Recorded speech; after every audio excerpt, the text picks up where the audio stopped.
Bonjour chers abonnés, j'espère que tout le monde se porte bien. Ok, nous allons continuer la suite de la vidéo avec les règles du mariage. Mais avant de vous présenter ces règles, vous devez s'abonner, liker, partager et laisser les commentaires après avoir vu la vidéo. Quelles sont les règles du mariage selon vous? Quelles sont les règles que je dois connaître avant de me marier, avant de s'engager dans une relation? C'est sur cette chaîne, on va vous le montrer. Ok, la toute première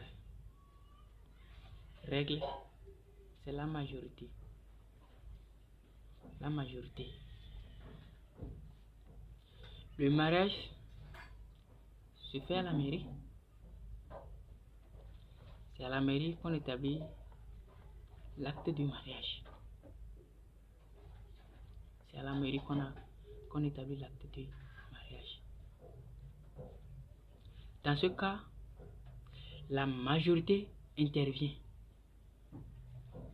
La majorité, c'est le fait d'avoir au moins 18 ans pour s'engager dans un mariage. La majorité, avoir 18 ans.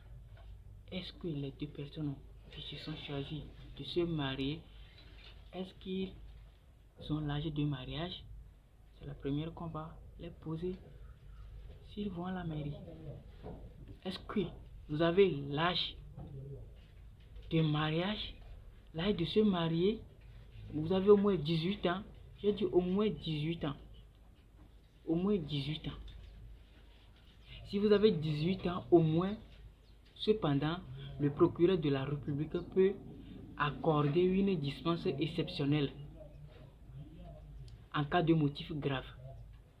Oui, je dis en cas de motif grave. Si vous avez l'âge de 18 ans, ça veut dire que le mariage est favorable. Est favorable pour vous. On peut vous établir le mariage facilement. Mais, dans le cas où vous n'avez pas 18 ans, les deux couples n'ont pas 18 ans de se marier, si un problème vient au hasard, si un problème vient, la toute première qu'on va vous demander, est-ce que vous avez l'âge? Est-ce que vous avez l'âge? On va vous demander votre âge. Ce qui veut dire qu'on ne peut pas établir un mariage entre mineurs. Le mariage ne peut pas établir entre mineurs. C'est pourquoi il est essentiellement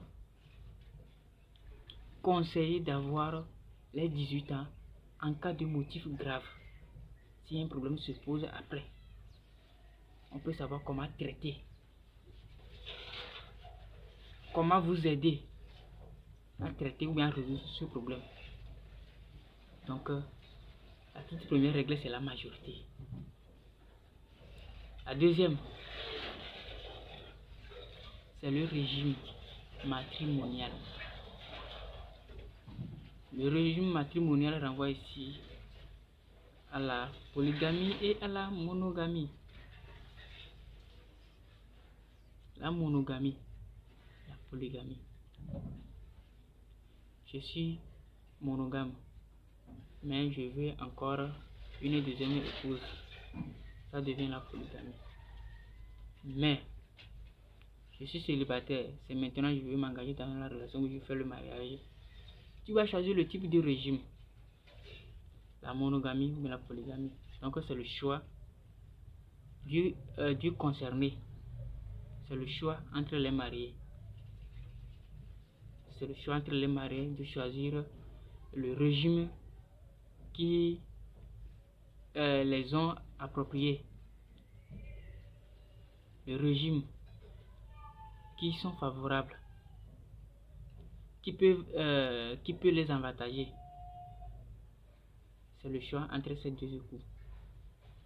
La troisième chose, c'est le lien de parenté et le lien d'alliance. Le lien de parenté. Le lien de parenté, c'est quoi? Cela veut dire que le mariage ne peut pas aboutir entre un ascendant ou bien un descendant, entre un frère et une sœur, entre un demi-sœur et un demi-frère. Le lien de parenté. On va voir si les deux époux, je dis bien les deux époux, l'homme et la femme, ne sont pas liés. S'ils ne sont pas liés là, le mariage doit aboutir, doit être lieu. Mais s'il y a un lien de parenté,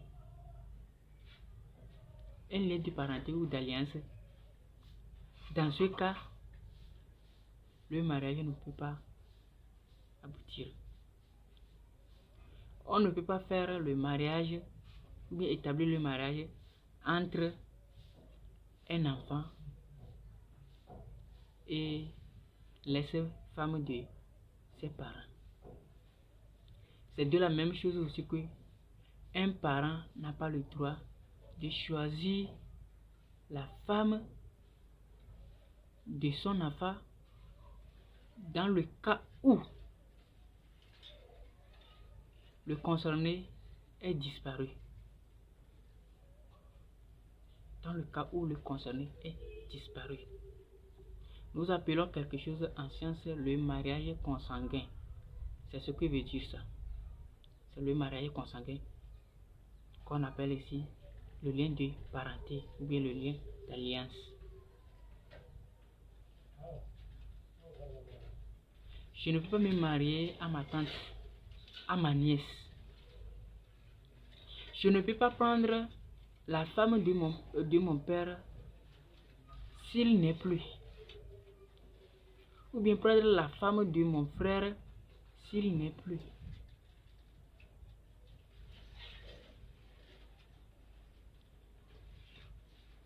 S'il n'y est plus. Le mariage consanguin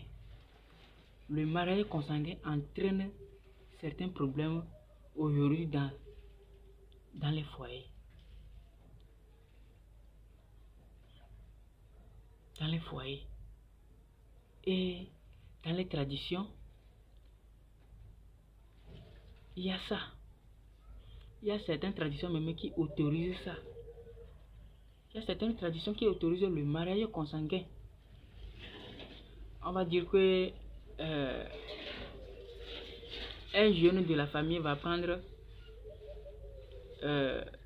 la fille de sa tante ou bien sa nièce, quoi. Il y a ça, il y a la tradition qui impose ça. Mais cela a des effets graves sur notre vie. Est-ce que vous savez que le mariage consanguin entraîne les morts-nés? Le mariage consanguin entraîne les morts-nés. Est-ce que vous savez ça? Si vous ne savez pas ça, aujourd'hui, écoutez bien. Le mariage consanguin entraîne les morts-nés. Les fausses couches entraînent certaines maladies héréditaires. L'enfant est né et commence par souffrir d'une maladie quelconque et on dit que c'est quoi. Donc, il est interdit que le mariage soit ou bien puisse aboutir entre ces liens de parenté, ces liens d'alliance.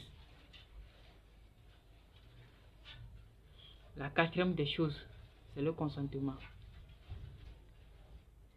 Le consentement. C'est quoi le consentement ici?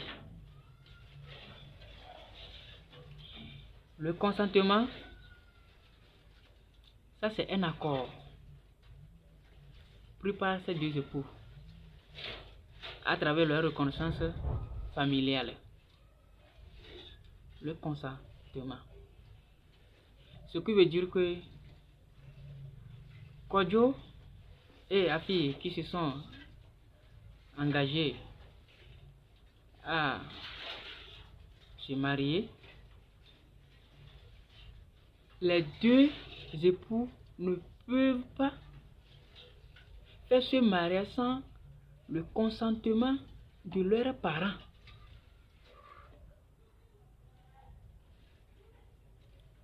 Sans le consentement de leurs parents, il faut que les deux parents, la famille de l'homme et la famille de la fille, soient au courant. Ceux qui doivent donner l'autorisation, l'accord entre ces deux époux. Si l'accord est donné par ces deux familles, là vous pouvez aller à la mairie. Vous pouvez aller à la mairie. Parce que sans le consentement des deux familles, vous ne pouvez pas vous lever comme ça, aller à la mairie que vous voulez faire le mariage. Donc la mairie n'a qu'à vous établir l'acte du mariage. La mairie va vous poser la même question. Est-ce que vos parents savent que vous voulez se marier? Est-ce que les deux familles sont au courant de votre mariage? Si non, la mairie vous chasse également. La mairie vous chasse également. C'est que vous devez aller. Vous devez aller prendre les accords. Vous devez aller dans la famille. Et la famille va vous donner les accords de l'autorisation